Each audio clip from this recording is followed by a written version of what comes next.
પણ બેફામ બન્યા તો ગેરકાયદેસર લીલા વૃક્ષોનું નિકંદન કરી નાખ્યું। સિદ્ધિ ઇન્ડસ્ટ્રીઝ પાસે ખેતરમાં લીલા વૃક્ષોના મસમોટો કટિંગનો જથ્થો ઝડપાયો છે।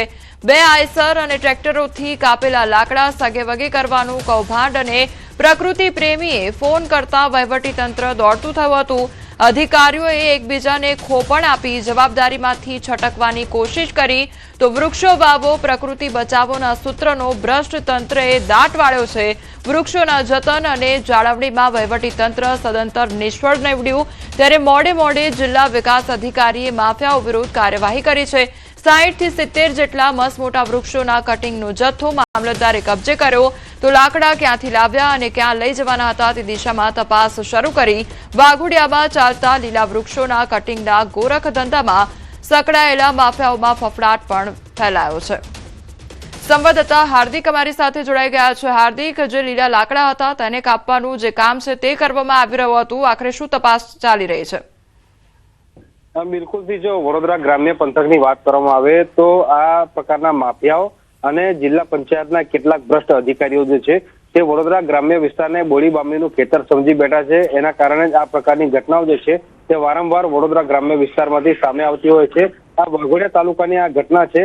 આ દ્રશ્યોમાં પણ જોઈ શકાય છે કે કઈ હદે વૃક્ષોનું નિકંદન જે છે તે કરવામાં આવ્યું છે। બે આઈસર અને ટ્રેક્ટર જે છે તે ભરીને લાકડા જે છે તે સગે વગે કરવાનું કૌભાંડ જે છે તે આખું સામે આવ્યું છે। એક પ્રકૃતિ પ્રેમી જે છે તે સિદ્ધિ ઇન્ડસ્ટ્રીઝ પાસેથી પસાર થઈ રહ્યા હતા દરમિયાન તેમના દ્વારા અવાવરૂ જગ્યા પર આખી જે ઘટના છે તે જોવામાં આવી। તેમના દ્વારા અધિકારીઓને જાણ કરવામાં આવી। શરૂઆતમાં પ્રકૃતિ પ્રેમીએ વન વિભાગને જાણ કરી હતી ત્યારે વન વિભાગે કહ્યું કે આ તેમની જવાબદારી નથી પરંતુ જિલ્લા પંચાયતની જવાબદારી છે અને જિલ્લા પંચાયતને જ્યારે સમગ્ર મામલે જાણ કરવામાં આવી, ડીડીઓને જાણ કરવામાં આવી ત્યારે ડીડીઓએ સમગ્ર જે દોષનો ટોપલો છે ત્યારે વન વિભાગના માથે ઢોર્યો હતો। ત્યારે છેવટે મોડે જે છે તે ડીડીઓએ આખી કાર્યવાહી જે છે તે શરૂ કરી હતી અને 60 થી 70 જેટલા મસમોટા જે વૃક્ષોનું કટિંગ થયેલો જે જથ્થો છે તે ડીડીઓના આદેશ બાદ મામલતદાર દ્વારા કબજે કરવામાં આવ્યો છે। આ લાકડા ક્યાંથી લાવ્યા, કોને મંગાવ્યા અને ક્યાં લઈ જવામાં આવતા હતા અને લાકડાના કટિંગ કરવા માટે કોઈ પણ જાતની પરવાનગી લીધી છે કે કેમ એ તમામ પાસાઓની ચકાસણી જે છે તે કરવામાં આવી રહી છે। અને વાઘોડિયામાં ચાલતા લીલા વૃક્ષોના કટિંગના ગોરખ ધંધામાં સંકળાયેલા જે માફિયાઓ છે તેઓની અંદર આ જે તંત્ર છે તેની કાર્યવાહી બાદ ફફડાટ જોવા મળી રહ્યો છે। જે હાર્દિક, સમગ્ર માહિતી બદલ આપનો આભાર।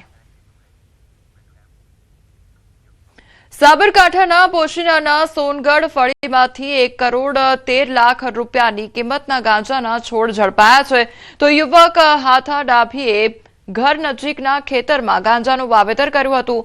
યુવકે ખેતરમાં ગાંજાના 558 છોડનું વાવેતર કર્યું હતું તો 226 કિલોગ્રામ વજન ધરાવતા ગાંજાના છોડને ઝડપી લઈ કાર્યવાહી કરી।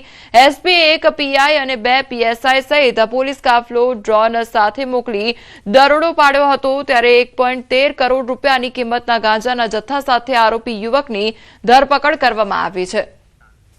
સંવાદદાતા ઈશાન અમારી સાથે જોડાઈ ગયા છે। ઈશાન, ગાંજાનો જથ્થો જપ્ત કરવામાં આવ્યો છે, છોડ પણ જપ્ત કરવામાં આવ્યા છે, શું અપડેટ?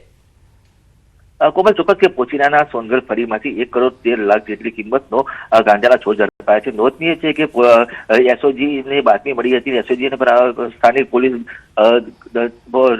તપાસમાં પહોંચ્યા હતા તે દરમિયાન જ ડ્રોન મોકલીને દરોડો પાડવામાં આવ્યો હતો અને 226 કિલોગ્રામ વજન ધરાવતા ગાંજાના છોડને ઝડપી લેવામાં આવ્યા હતા। એક યુવકે ખેતરમાં 558 જેટલા છોડનું વાવેતર કર્યું હતું અને અત્યારે હાલ તો જે પોલીસે જે તમામ મુદ્દામાલ સાથે યુવકને ઝડપી લીધો છે। નોંધનીય છે કે આ યુવકે અગાઉ પણ કોઈક આ રીતે વાવેતર કર્યું છે કે કેમ, આ ઉપરાંત જે ગાંજાના છોડ સૂકવીને કઈ જગ્યાએ વેચીએ છે અને કઈ જગ્યાએ વેચ્યા હતા તે દિશામાં પણ હાલ તો પોલીસે તપાસ હાથ ધરી છે।